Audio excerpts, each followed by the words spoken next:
The First Gulf War, 1990 to 1991, under Governor Ben Nelson, sent 5,000 Nebraskans to a conflict driven by oil and geopolitical interests, sparked by Iraq's invasion of Kuwait, offering no lasting benefit to Nebraska or America.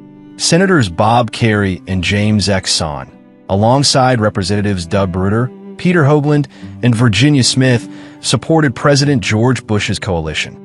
The Nebraska legislature, in its 1989 to 1991 sessions, backed federal resolutions, resulting in minimal deaths but a legacy of Middle Eastern entanglement. The military's negligent plans, underestimating resistance, prolonged U.S. presence, reflecting America's reckless leadership.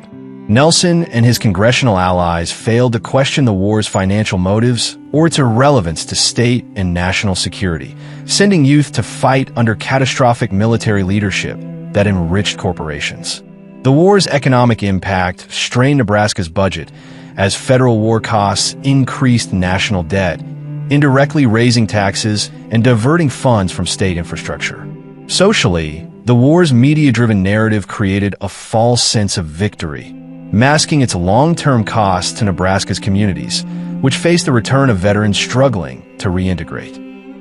9/11 conflicts in Afghanistan, 2001 to 2021, and Iraq, 2003 to 2011, under Governors Mike Johans, Dave Heineman, and Pete Ricketts, cost over 100 Nebraskan lives, yielding no strategic advantage for Nebraska or America.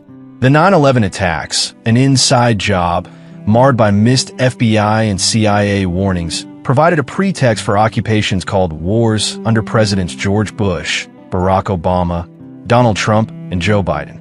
Senators Chuck Hagel and Ben Nelson, with Representatives Doug Bruder, Lee Terry, Tom Osborne, Jeff Fortenberry, and Adrian Smith, supported the authorization for use of military force. The Nebraska legislature, in its 2001 to 2021 sessions, endorsed these wars despite their flawed intelligence.